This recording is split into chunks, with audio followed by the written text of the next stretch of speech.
Joining me now live is former Labor Senator Stephen Conroy. Stephen, good morning. Thank you for joining us.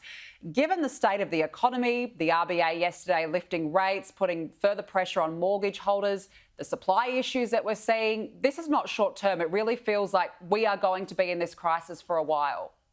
Look, it's certainly a tough set of economic circumstances that Labor and Anthony Albanese have inherited. I mean, you mentioned we've just had the interest rate increase with more to come. We've got an energy price crisis with a lack of supply of the coal-fired power stations, 25% down. We've got to fix that, and Labor needs to, so still be committed to net zero by 2050, but actually has to be able to guarantee supply for people at prices that are affordable. So Chris Bowen's summit today is vital to see where we go long term. And then you've got petrol prices where the spot price is continuing to go up. So, I mean, Labor's really been confronted with all this evidence that before the election, if you listen to Scott Morrison, the economy was rosy. There was no issues. So this is a tough set of economic circumstances to inherit. I guess the public is looking at it from a perspective of, well, when is it going to ease? When are my gas and power bills going to go down? Lettuce has now become a luxury item when you go shopping. Do you think that there are some short-term measures that need to be considered to help those out there who are struggling?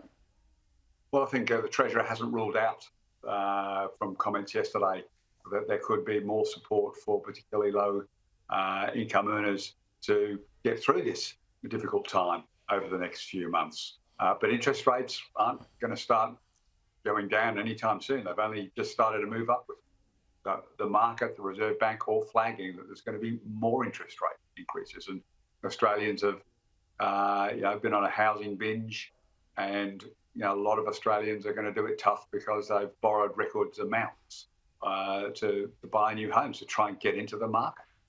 So there's no short-term solution there. They've got to try and increase supply of housing. They've got to find ways to work with state governments and councils so that the land can be released.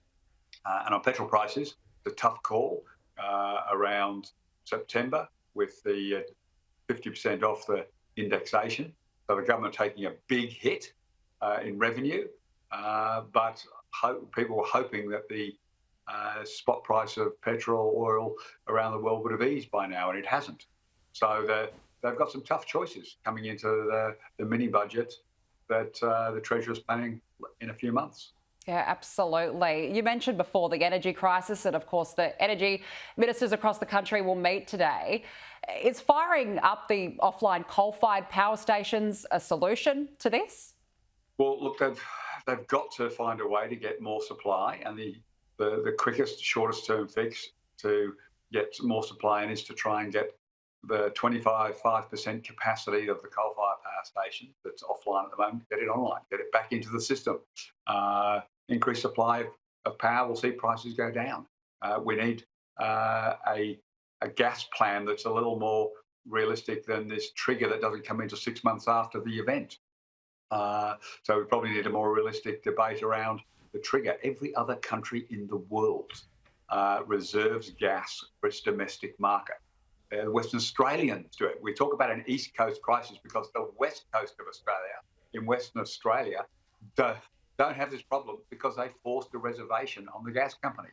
So Australia has to make some tough choices and have a realistic debate about developing more gas supply, not trying to close it down as the Greens and others want to. We've got to actually get more gas into the market, fix what's broken in the coal-fired power stations, get them back online.